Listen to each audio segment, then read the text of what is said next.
Okay, so as you know बच्चे, I was telling you कि कोई भी जो chemical whatever chemical reaction are taking place, तो हमेशा उसके लिए कुछ लॉज बनाए थे। ऑब्वियसली इसमें सबसे इंपॉर्टेंट रोल जो था वो डाल्टन का था, क्योंकि Dalton was the first person to tell that atoms are elements are made up of very tiny particles called atoms। ठीक है, एटम्स की डेफिनेशन उन्होंने बताई।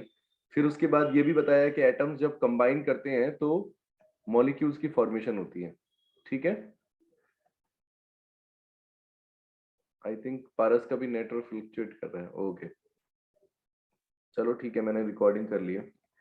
ठीक है कुणाल, तो बहुत ही इजी है बच्चे, ये तो पॉइंट्स आपने कई बार पढ़े हैं। Dalton's atomic theory that elements combine, matter is made up of very tiny particles called atoms। ठीक है, atoms of a given element is identical in all respect, all respect में वो इक्वल होंगे, चाहे उसका मास की बात करो, ठीक है, शेप या size. Atoms can not be created और डिस्ट्रॉयड। ठीक है, ये तो 9th क्लास के भी बेसिक कॉन्सेप्ट है। ठीक है अनु, इसको रिवाइज कराने की जरूरत नहीं है। So we are moving ahead. Paras, is the voice clear now? So law of chemical combination, laws of chemical combination में बच्चे बहुत सारे लॉ हैं। देखो कौन कौन से हैं। लॉ ऑफ डेफिनेट प्रोपोर्शन, पहले law of conservation of mass, then law of definite proportion या कांस्टेंट प्रोपोर्शन भी बोलते हैं, डेफिनेट प्रोपोर्शन भी बोल सकते हैं। फिर लॉ ऑफ मल्टीपल प्रोपोर्शन है, फिर लॉ ऑफ रेसिप्रोकल प्रोपोर्शन है। ठीक है, तो ये सारे लॉज आपको याद रखने हैं, किसने दिए हैं और इनका क्या रोल है। तो law of conservation of mass सबसे इंपॉर्टेंट तो यही है। It was given by Antonio Lavoisier. ठीक है, तो किसी भी लॉ, किसी भी केमिकल रिएक्शन में इस लॉ का मतलब क्या है, whenever there is a chemical reaction Paras, तो उसमें जो टोटल मास ऑफ रिएक्टेंट होता है वो हमेशा टोटल मास ऑफ प्रोडक्ट्स के इक्वल होता है। ठीक है, किसी भी रिएक्शन के लिए।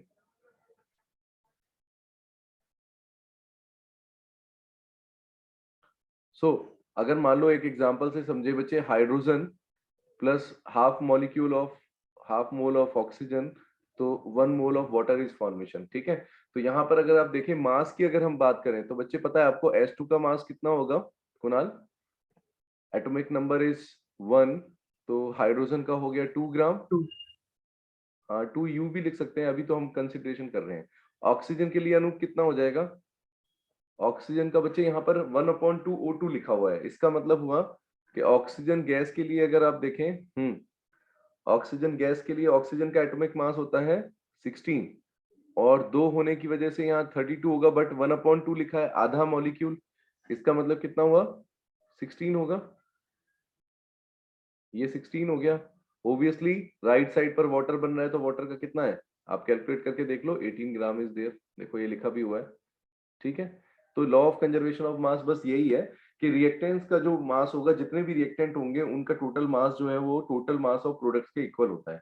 ठीक है कुणाल, इसकी एक दूसरी फॉर्म भी बच्चे जो है, जो अभी सिलेबस में नहीं पढ़ी है आपने, वो है पीओएसी।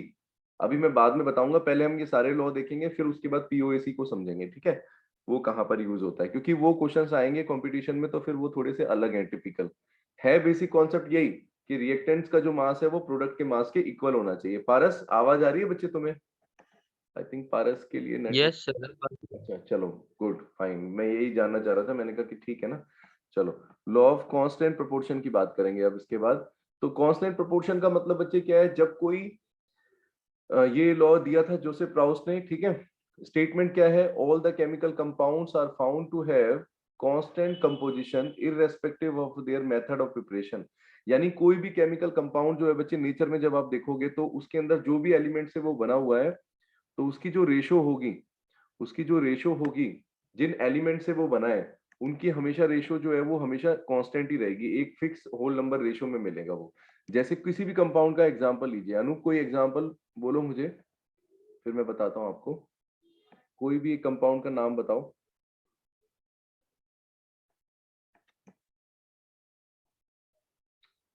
लगता है ये भी हैंग हो रहा है मेरा सिस्टम, तो क्या होगा इसको?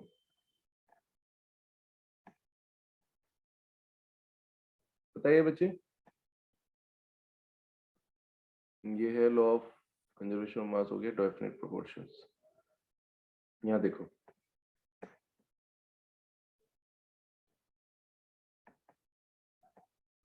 यस, जैसे वाटर का एग्जांपल ही लेते हैं बच्चे, सबसे सिंपल वाटर।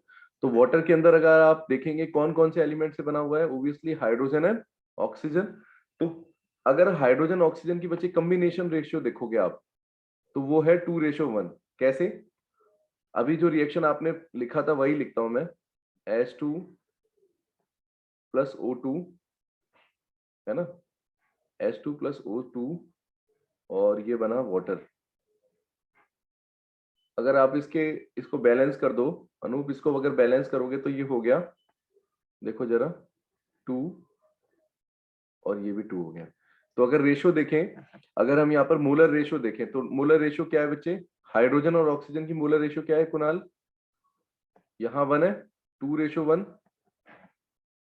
इनकी कॉम्बिनेशन की रेशियो नोट करो, 2:1 आ रही है। तो अब ये 2:1 बच्चे हमेशा सेम ही रहेगी, चाहे यहाँ पर आपके किसी भी वाटर की फॉर्मेशन कहीं पर भी हो रही हो, चाहे चाहे मार्स के ऊपर पानी मिले, चाहे कहीं पे भी मिले, ठीक है, वाटर इज प्रेजेंट एनीवेयर। तो उसकी जो वाटर की जब भी फॉर्मेशन होगी, तो उसकी जो मोलर रेशियो होगी, यानी हाइड्रोजन ऑक्सीजन की जो कंबाइनिंग रेशियो होगी, वो हमेशा 2:1 ही रहेगी, उसमें कोई चेंज नहीं आएगा। That is the statement of law of constant और डेफिनेट प्रोपोर्शन। समझ में आ गया? ठीक है कुणाल, अंडरस्टूड? बहुत ही इजी सा है। अब इसके ऊपर एक क्वेश्चन दे रखा है, तो उसको समझ लेते हैं कैसे इन्होंने एक सब्जेक्टिव क्वेश्चन दिया हुआ है, तो जरूर देखो इसको। ठीक है, 1 पॉइंट अनु समझ में आया बच्चे? Yes sir.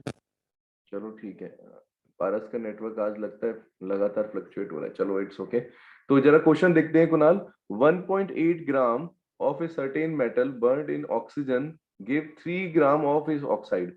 मतलब अगर किसी भी मेटल के को अगर हम ऑक्सीजन की प्रेजेंस में बर्न करते हैं, ऑब्वियसली अनुप ऑक्साइड बनता है। तो इसमें बच्चे हमें क्या गिवन है कि 1.8 ग्राम किसी मेटल की, एम मान लो मेटल है, तो उसका हमें गिवन मास दे रखे हैं यहाँ पर, और उसके ऑक्साइड का मास दे रखा है, इतना ऑक्साइड का मास है। तो यहाँ क्वेश्चन ये है, 1.5 gram of the same metal, जब उसी मेटल का 1.5 ग्राम लेते हैं, हीट करते हैं स्टीम की प्रेजेंस में, तो इतना हमें ऑक्साइड मिलता है। तो आपको ये बताना है क्या इसमें law of constant proportion verify हो रहा है, नहीं हो रहा है। तो आपको क्या करना है, पहले हम मेटल का, पहले दो सिचुएशन बन रही है, पहला सैंपल और दूसरा सैंपल, है ना। अब फर्स्ट केस में अगर आप देखेंगे, फर्स्ट केस में तो आपको 1.8 मेटल के हिसाब से, 1.8 ग्राम के हिसाब से मेटल के आपको मिल रहा है 3 ग्राम ऑक्साइड का। तो आप क्या करो यहाँ पर कुणाल, सिंपल सी चीज है, आप बस दोनों की रेशियो लिख लो। आपको ये रेशियो लिखनी है, देखो ये है ना 1.8/1.2, इन्होंने जो रेशियो ली है वो ली है दोनों एलिमेंट्स की। कौन कौन से एलिमेंट्स हैं यहाँ पर? अगर आप देखें तो यहाँ मेटल हो गया प्लस ऑक्सीजन हो गया, मैं लिख के दिखा रहा हूं आपको, M+O2, M+O2 बना मान लो MO2। ठीक है, तो बच्चे यहाँ पर हमें किसका मास दिया हुआ है? ऑक्साइड का मास 3 ग्राम दिया हुआ है, मेटल का 1.8 ग्राम दिया हुआ है, लेकिन ऑक्सीजन का नहीं है हमारे पास। और हमें जो रेशियो देखते हैं हमेशा बच्चे, लॉ ऑफ डेफिनेट प्रोपोर्शन ये कहता है कि जो भी एलिमेंट्स आपस में कंबाइन होके कोई कंपाउंड बना रहे हैं, उन एलिमेंट्स की रेशियो जो है वो हमेशा फिक्स होगी। तो जरा यहाँ पर हम मेटल और ऑक्सीजन की रेशियो निकालते हैं, लेकिन उसके लिए हमें ऑक्सीजन का मास नहीं दे रखा है ना कुणाल। तो आपको क्या करना पड़ेगा बच्चे, लॉ ऑफ कंजर्वेशन ऑफ मास लगाना पड़ेगा पहले। लॉ ऑफ कंजर्वेशन ऑफ मास के अकॉर्डिंग अगर आप ऑक्सीजन का मास निकाल सकते हैं अनु, 1.8 मान लो, इसको x मान लेते हैं, तो 1.8 + x = 3 ग्राम। ठीक है कुणाल, समझ में आ रही है बच्चे? तो कितना आ जाएगा ये, लॉ ऑफ कंजर्वेशन ऑफ मास के अकॉर्डिंग ये 1.2 ग्राम आ गया, है ना। और अब इन दोनों की रेशियो लो, मेटल और ऑक्सीजन की M/O की रेशियो ले लो, कंबाइनिंग रेशियो क्या है, तो ये हो गई 1.8 को डिवाइड कर लेते हैं 1.2 से, 1.8 को 1.2 से करोगे तो कितनी आएगी कुणाल रेशियो? देखिए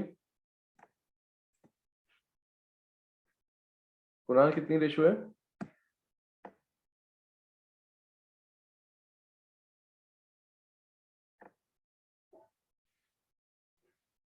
आई थिंक नेटवर्क आज बहुत ज्यादा प्रॉब्लम कर रहा है।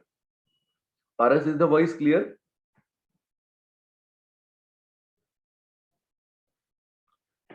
वन 1.8/1.2, इसको अगर बच्चे आप सॉल्व करोगे तो ये बनेगा 3:, देखिए जरा 3:2 आ गया, ठीक है, 3:2, 3:2 है बच्चे। Anoop, is the voice clear? Yes sir. Sir मगर दोबारा समझाना। अच्छा मैं बता देता हूँ, कोई बात नहीं बच्चे, इसलिए मैंने रिकॉर्डिंग पे भी डाला हुआ है, तुम लोग आराम से देख सकते हो उसको, अगर प्रॉब्लम आएगी तो। मैं ये कह रहा हूँ बच्चे, यहाँ पर M+O2, जैसे मान लो एक रिएक्शन, यहाँ पर एक एग्जांपल है, तो एक क्वेश्चन में ये पूछ रहे हैं एग्जांपल में कि ये आपको बताना है कि क्या यहाँ पर law of constant proportion apply हो रहा है नहीं हो रहा है। तो दो सिचुएशन दे रखी है। पहली सिचुएशन में बच्चे ये है, एक मेटल का 1.8 ग्राम लिया आपने, उसको ऑक्सीजन की प्रेजेंस में बर्न किया, तो हमें मिलते हैं 3 ग्राम ऑफ ऑक्साइड, ठीक है। और दूसरी सिचुएशन ये है कि वहां पर 1.5 ग्राम अगर मेटल का लेते हो, उसको हम जलाते हैं ऑक्सीजन की प्रेजेंस में, तो उसका ऑक्साइड बनता है 2.5 ग्राम। तो हमें इसकी रेशियो बतानी है, क्या यहाँ पर law of constant proportion apply हो पा रहा है नहीं हो पा रहा। तो बस हम करना क्या है, दोनों केसेस में बच्चे रेशियो निकालनी है। अनु, दोनों केसेस में हम मेटल और ऑक्सीजन की कंबाइनिंग रेशियो निकाल लेंगे, कितनी कंबाइनिंग रेशियो है, और जो रेशियो आ रही है अगर दोनों में सेम है, तो इसका मतलब यहाँ पर law of constant proportion apply हो रहा है। बिल्कुल लॉजिकल चीज है, ठीक है। तो पहले केस में मैंने आपको दिखाया है यहाँ पर कि पहले केस में अगर आप देखें तो 1.8 ग्राम दे रखा था मेटल का, ऑक्सीजन का हमें दे नहीं रखी अमाउंट, कितनी ऑक्सीजन ली है, लेकिन हमें ये दिया ऑक्साइड बनेगा 3 ग्राम। तो पहले तो हम क्या करेंगे, क्योंकि हमें ऑक्सीजन का मास नहीं दे रखा है, ऑक्सीजन कितनी है पहले केस में, तो हमें यहाँ पर लॉ ऑफ कंजर्वेशन ऑफ मास लगाएंगे, जिससे हम यहाँ पर ऑक्सीजन की अमाउंट निकाल लेंगे, ऑक्सीजन के ग्राम निकाल लेंगे। Obviously total mass of reactant total mass product के बराबर होगा, है कि नहीं पारस? तो मेटल का 1.8 है, ऑक्सीजन मान लो x है, इज इक्वल टू कितना हो जाएगा, 3 ग्राम ऑफ MO2, है ना। तो उससे आपका 1.2 आ गया। समझ में आ रही है बात? दो रिएक्टेंट है ना, एक प्रोडक्ट है, तो लॉ ऑफ कंजर्वेशन ऑफ मास से 1.2 ग्राम आ गया, यानी ऑक्सीजन की अमाउंट हो गई इसमें 1.2 ग्राम। अब दोनों की रेशियो निकालिए, मेटल की भी और ऑक्सीजन की भी, मेटल की भी और ऑक्सीजन की भी, तो क्या होगा, मेटल की और ऑक्सीजन की रेशियो कितनी होगी, 1.8 मेटल 1.8 ग्राम और ऑक्सीजन 1.2 ग्राम, ठीक है। पारा समझ में आया बच्चे?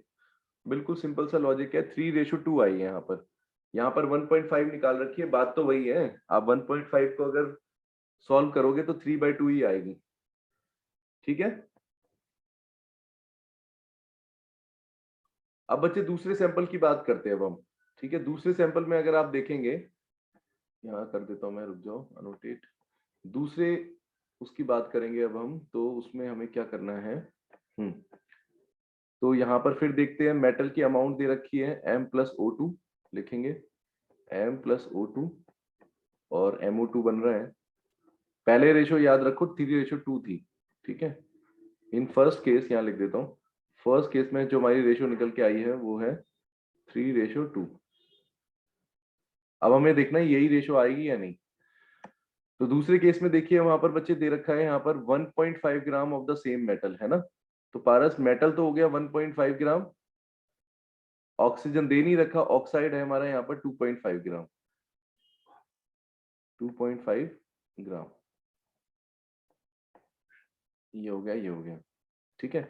ऑक्सीजन के लिए कैसे निकालेंगे, जैसे पहले केस में निकाला वही, कि टोटल मास ऑफ रिएक्टेंट और टोटल मास ऑफ प्रोडक्ट बराबर होने चाहिए। तो उसके अकॉर्डिंग कुणाल कितना आ जाएगा, ये ऑक्सीजन 2.5 में से 1.5 माइनस करोगे 1 ग्राम आ गया, ठीक है। फिर रेशो देखो, मेटल और ऑक्सीजन की रेशो देखो, M/O की रेशो, मेटल M से मेटल, O फॉर ऑक्सीजन, ठीक है।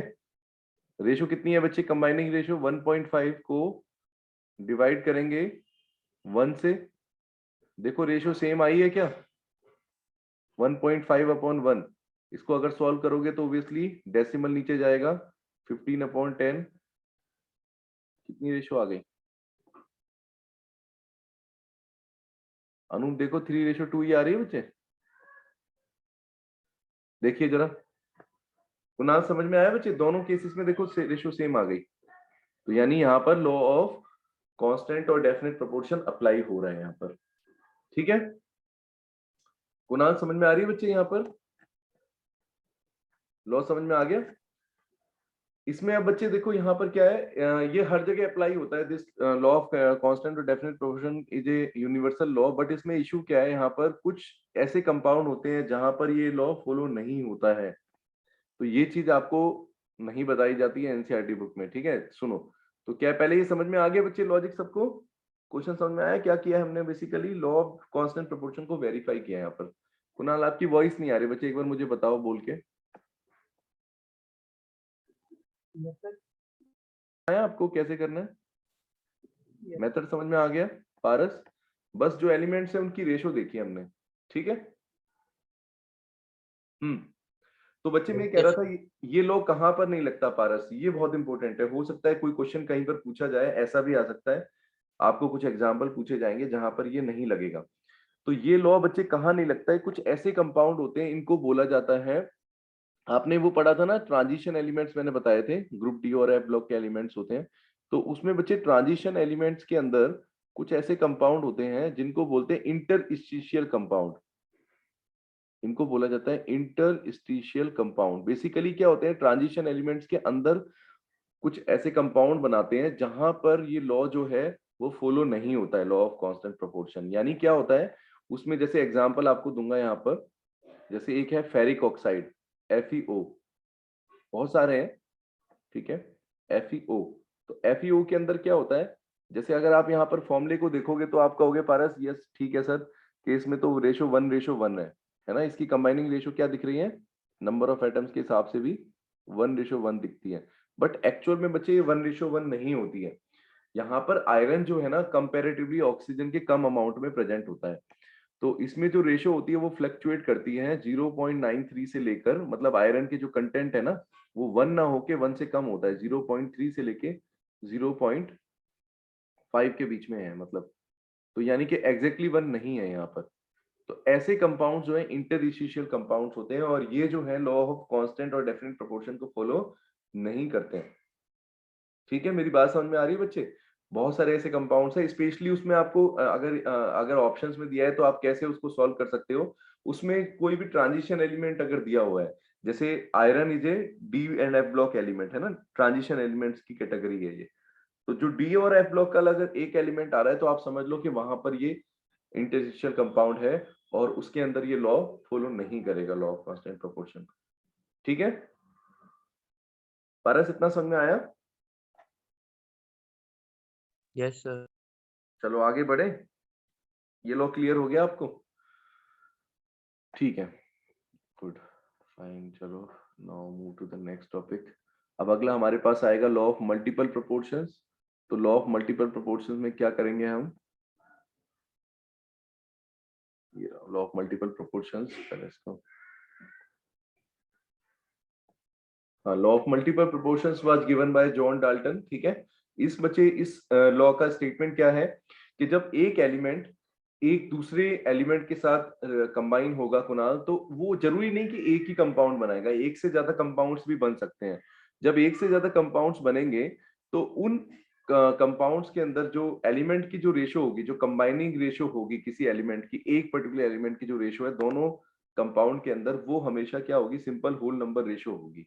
When a one element combine with other element to form two or more different compound, दो या दो से ज्यादा कंपाउंड बनाते हैं, ठीक है, then the mass of one compound elements which combine with a constant mass of other, है ना, एक एलिमेंट जो है दूसरे एलिमेंट के साथ जो कंबाइन कर रहा है उसके मास की जो रेशो होगी वो सिंपल होल नंबर रेशो होगी, ठीक है।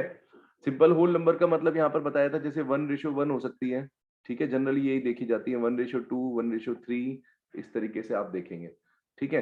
तो चलो एग्जांपल से समझते हैं, कार्बन और ऑक्सीजन जैसे मान लो अगर कंबाइन कर रहे हैं तो दो तरह के कंपाउंड बन सकते हैं, यहाँ पर कार्बन मोनोऑक्साइड हो सकता है या कार्बन डाइऑक्साइड हो सकता है, ठीक है। तो अगर कार्बन ऑक्सीजन के साथ रिएक्शन कर रहा है कार्बन मोनोऑक्साइड बनाने के लिए, तो बच्चे देखिए यहाँ पर रेशो क्या होगी, कार्बन का आपको पता है एक एटम का मास, मोलर मास होता है कार्बन का 12, ऑक्सीजन का 16, तो यहाँ पर जो रेशो होगी बच्चे कितनी आ रही है, 12:16, ठीक है, ठीक है ना, 12:16 आ रही है। इसको सॉल्व करना चाहो शॉर्ट करके सिंपल होल नंबर तो कितनी आ जाएगी, 4:3, सॉरी 3:4 हो जाएगी यहाँ पर, है ना, 3:4, ठीक है, रेशो दिख रही है बच्चे आपको? अगर कार्बन मोनोऑक्साइड में देखें तो 12:16, यानी 12 से और 16 को अगर सिंपल होल नंबर देखोगे, काटोगे इसको, तो सिंपल फ्रैक्शन में तो ये आ रहा है 3:4। ठीक है, कार्बन डाइऑक्साइड में कितनी होती है? यहाँ पर 12 ग्राम ऑक्सीजन और 32 ग्राम ऑक्सीजन हो गई, क्योंकि ऑक्सीजन के 2 एटम्स हैं यहाँ पर इस CO2 मॉलिक्यूल में। तो ये हो गई आपकी रेशो 12:32, 10:32। ठीक है, अब आपको क्या करना है यहाँ पर बच्चे? सॉरी, एक बार रुक जाओ, मुझे अंडू कर देते हैं यहाँ पर। जो ये रेशियो है दोनों की नोट कर लेते हैं। यहाँ तो 12:16 आ रही है कार्बन मोनोऑक्साइड के अंदर, कार्बन डाइऑक्साइड में होगी 16:32। तो आपको कौन सी रेशियो की यहाँ बात कर रहा है? जो एलिमेंट बच्चे यहाँ कंबाइन हो रहा है उस एक एलिमेंट की रेशियो देखो यहाँ पर। जैसे सपोज करो कार्बन है ये और ये ऑक्सीजन है, तो ये कार्बन डाइऑक्साइड के का केस है, पहले कंपाउंड का और ये दूसरे वाले का। तो इसमें अगर आप कार्बन की दोनों कंपाउंड के अंदर रेशियो देखोगे तो सिंपल होल नंबर रेशियो है 12:12। तो ये रेशियो हो गई 1:1। कार्बन के लिए बच्चे रेशियो कितनी आ रही है? 1:1 दोनों कंपाउंड के अंदर। और ऑक्सीजन के लिए रेशियो होगी, ऑक्सीजन के लिए रेशियो है बच्चे 16:32, दैट इज 1:2। बात समझ में आ रही है? तो यहाँ जो एलिमेंट की जब हम बात करें तो उसकी दोनों में रेशियो देखिए आप, दोनों में रेशियो कितनी है? इक्वल है, 1:1। सिंपल होल नंबर रेशियो हो गई ये भी। और यहाँ ऑक्सीजन के लिए हो गई 16:32, 1:2। समझ में आया? अनु समझ में आया? सिंपल होल नंबर की रेशियो है, मतलब ये पॉइंट में नहीं आएगी बच्चे। बेसिकली क्या है, इस लॉ का ये एक्सप्रेशन जो बोल रहा है वो ये कह रहा है कि जैसे 1:1.1 नहीं होगी, 1:1 ही रहेगी, 1:2, 1:3, जनरली 1:, इतनी रहती है। सिंपल होल नंबर का मतलब है कि ज्यादा बड़ा होल नंबर वहां नहीं आएगा। Are you able to understand? Paras ठीक है? Yes sir. चलो, आवाज तो क्लियर है ना? इसके बाद law of reciprocal yes proportion, sir. ये मैं पहले भी आपको एक्सप्लेन कर चुका हूँ। Law of reciprocal proportion, Paras आप बताओ क्या था ये लॉ? याद होगा आपको, एक बार इसको क्लियर कर लेते हैं। लॉ ऑफ रेसिप्रोकल बताओ क्या है? Law of reciprocal proportions.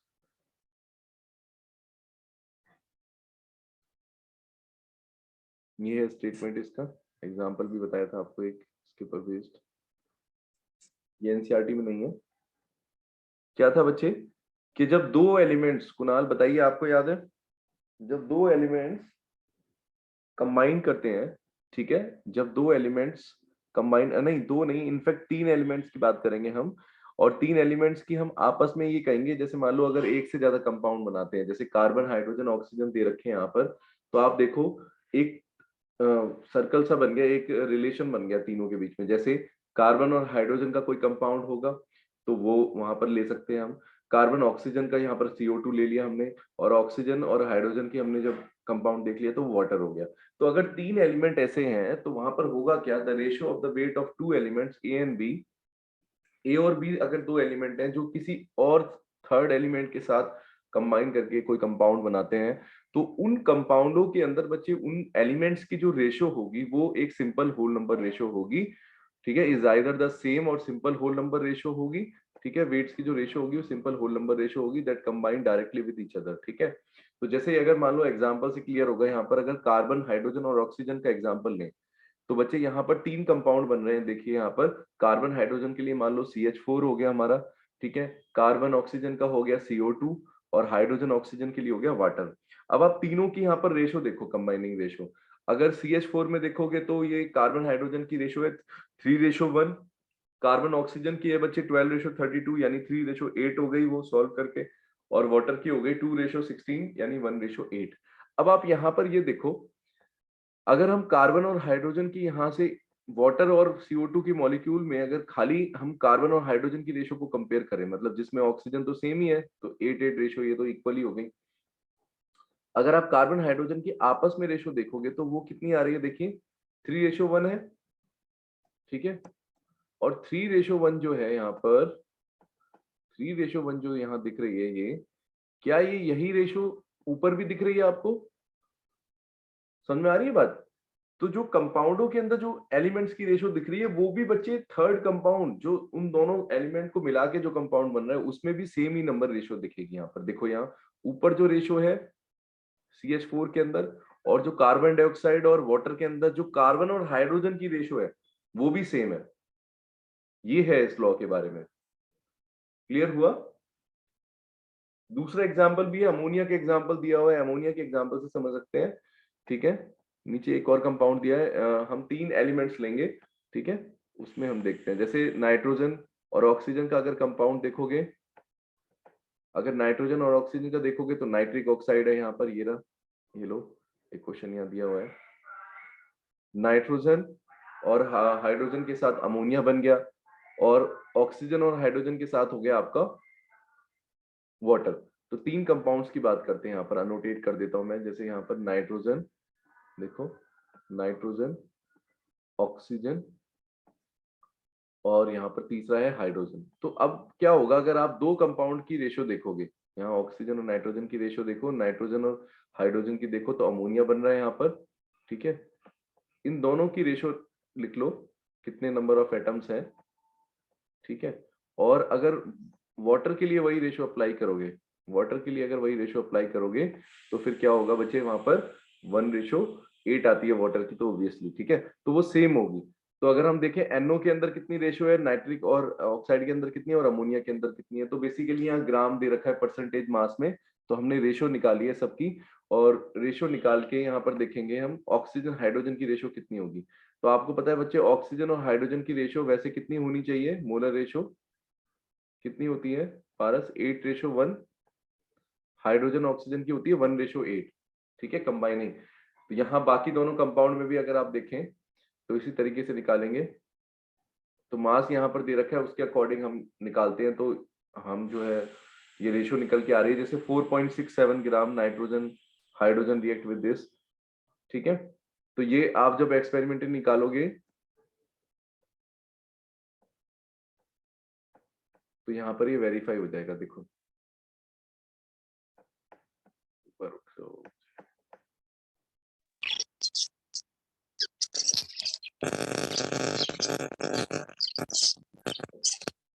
Network में फ्लक्चुएशन है बच्चे। यस बच्चे, आप देखें यहाँ पर हम कैसे करते हैं इस क्वेश्चन को, इससे समझ में आ जाएगी। हमने क्या करना है, तीनों की रेशो निकालनी है कंपाउंड में, अमोनिया के लिए भी निकालनी है, वाटर के लिए भी, और उसके केस में भी। ठीक है, नाइट्रिक ऑक्साइड के केस में। तो पहले इन्होंने नाइट्रोजन हाइड्रोजन की रेशो निकाली है अमोनिया के अंदर। देखो, अमोनिया के अंदर निकाली है ये। अमोनिया के अंदर रेशो कैसे आएगी, इतनी हाइड्रोजन दे रखी है और कितनी नाइट्रोजन के साथ कंबाइन कर रहा है, ऑब्वियसली 82.35 नाइट्रोजन। तो आपस में इसकी रेशो कितनी हो गई बच्चे, डिवाइड कर लो सिंपली। कितनी आ गई पारस, देखिए 4.67 रेशो आ रही है। ठीक है, वाटर के अंदर देखते हैं, वाटर के अंदर आपको इतना ग्राम वाटर हाइड्रोजन दे रखा है, इतना ऑक्सीजन दे रखा है। ऑक्सीजन 88.9 ग्राम है, तो इसके आपस में रेशो निकालो तो ये आ रही है 8.01। बताया था आपको 1:8 ही आएगी यहाँ पर। ठीक है, ये बेसिकली इन्होंने थोड़ा सही से लिखा नहीं है, मैं लिख देता हूँ। 4.67, 4 पॉइंट ऐसे आएगी बच्चे, 4.67 रेशो 1।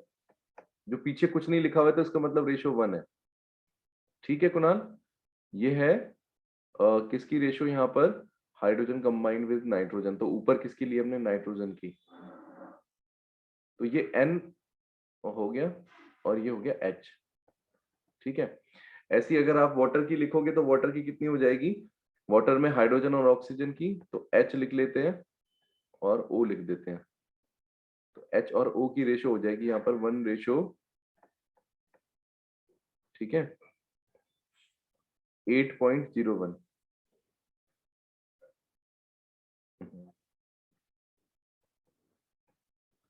8.8 भी लिख सकते हो, 8.01 तो एग्जैक्टली है।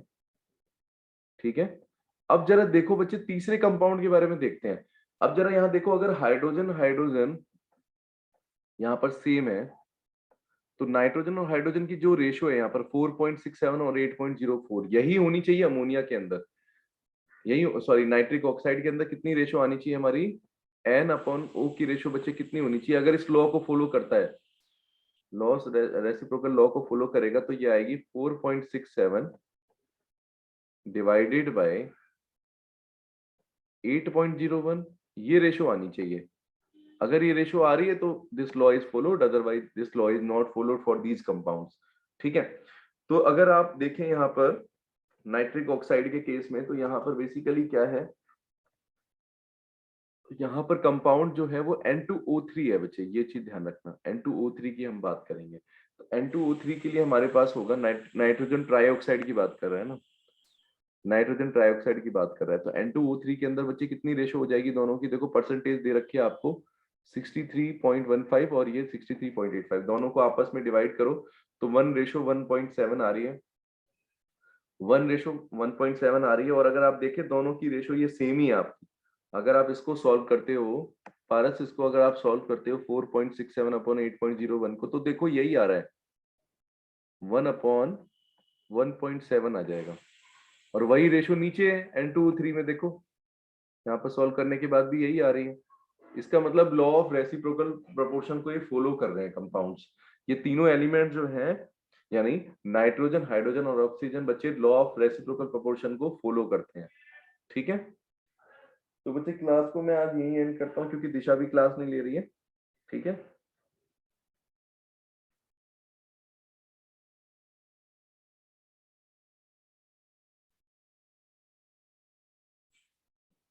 ठीक है, ओके सर। चलो okay bye and take care. Bye sir. Okay बच्चे।